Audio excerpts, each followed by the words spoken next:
Welcome to Massive Beers. My name is Matt. We do the beer stuff here. Jersey Brewery time. Brix City Brewing time in the form of their Hop Joy. Yeah, this is their Hop Joy India Pale Ale, Brix City. Very close to New York, but they're Jersey based. What town are they in again? I know this. I know the answer to this question, but I have to look. Bum, bum, bum, bum, bum. Little Ferry. New Jersey, which is, like I said, relatively close to the New York City border.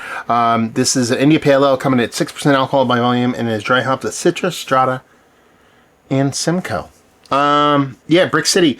One of my favorite tap rooms to drink in. I really do enjoy their beers, but I shouldn't say I don't pick their stuff up a ton off the shelf just because I don't take their cans.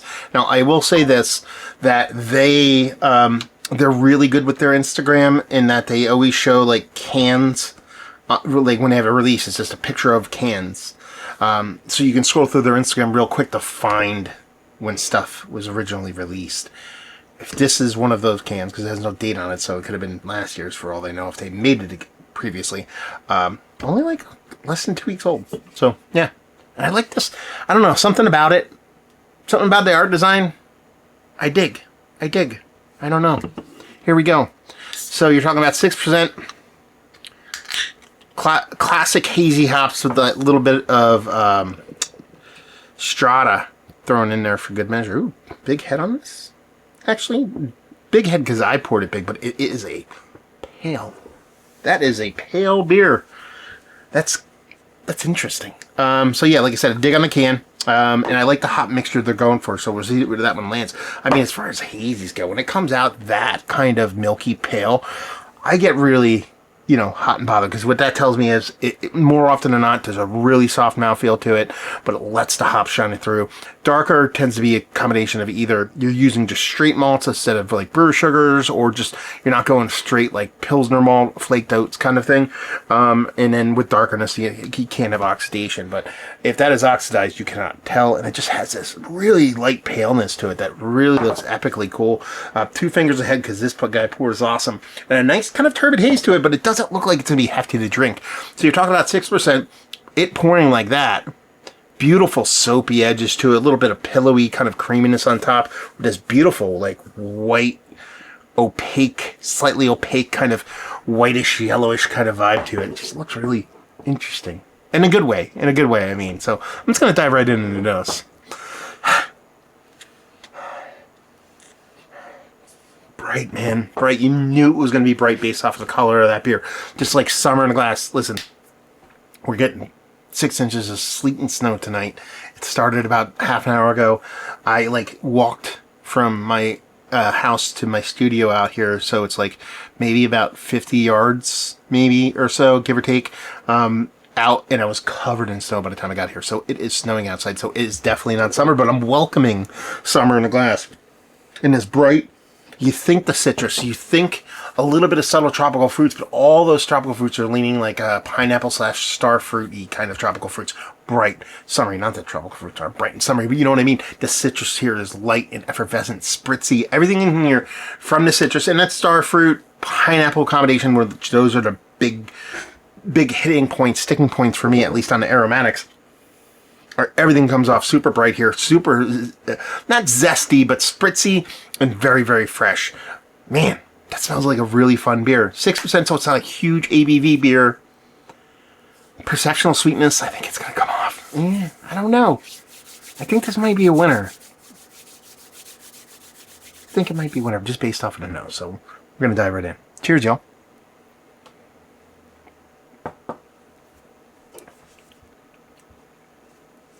I like that. It is unbelievably summer in a glass. It kind of makes sense now when you look at it. It says Hop Joy. There's a big sun in the background. Everything's lush and green. There's a bitter in here that I think is bulk, heavy lifting carbonic acid. Not enough to kind of displace my joy from this beer, but I wish that bittering was a little bit more hop green as opposed to just that carbonic acid kind of propping that bittering up. Listen, I've talked about this in previous reviews. I actually think I talked about it in a review I filmed yesterday.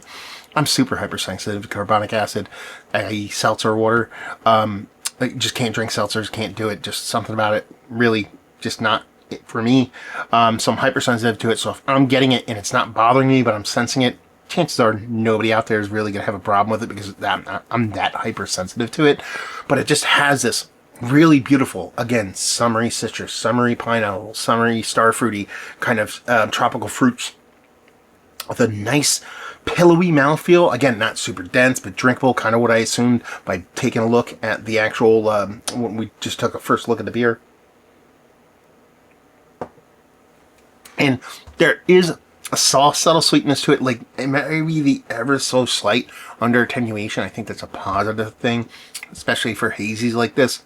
Add a little bit of sweetness to it. You have that counteracting bittering.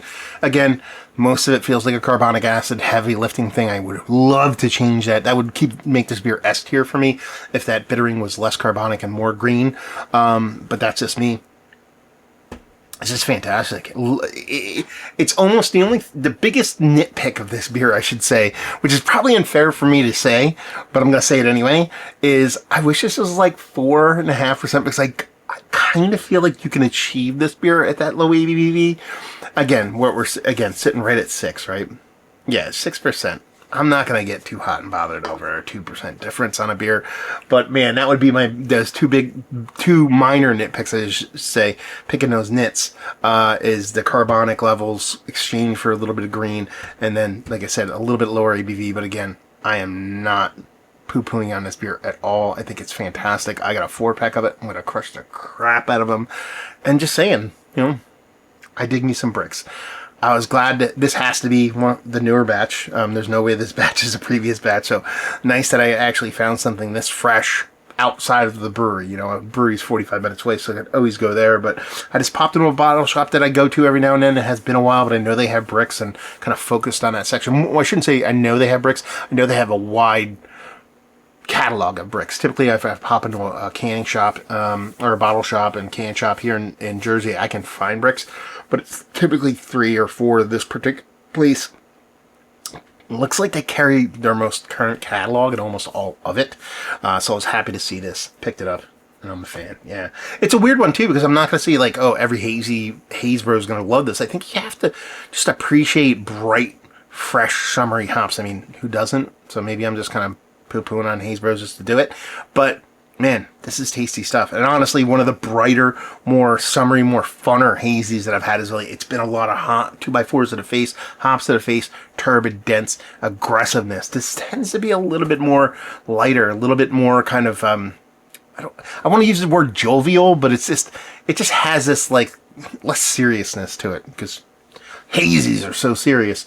And I'm a fan. I think it's fantastic. I will absolutely 100% pick this up again because I want to say I picked it up for $15 for a 4-pack, which is great on this too. And just say, let's cut to the chase. Describe the beer one more time. Pillowy mouthfeel, a little bit of carbonic bittering, bouncing off a little bit of attenuated sweetness, and just bright summery hops across the board. Bright citrus, pineapple, starfruit, done in that beautiful kind of soft, silky package. It's one of the better hazies I've had. Is like, yes, Mount Rushmore status. It's worthy. I think it's out just because I've had maybe 4 or so better over the past several months. But man, it's worthy. Value and availability, I'm picking up off a shelf for $15. Okay with that price point, and leave you with, if you like what, will you like this beer? If you like New School Haze, but you like that more summery, brighter portion of the show, you're not looking for soupy, goopy turbidness. Nothing wrong with that, but I'm just saying, you have to have a love for that little bit more pillowy, a little bit more summery vibe. So if you love that stuff, you will love this. So there you go. Reviewing the books. Hopefully you enjoyed. Massive Beers, if you want to check me out in the social media stuff. Beer Massif. Podcasting stuff. Brix City. Have you been to the brewery? Have you had their beers? Have you had this beer? All that fun stuff down there. Hopefully you enjoyed the review. Hopefully you're enjoying a little bit of summery beer while it's Armageddoning snow and sleet outside. And hopefully next time. Cheers, y'all.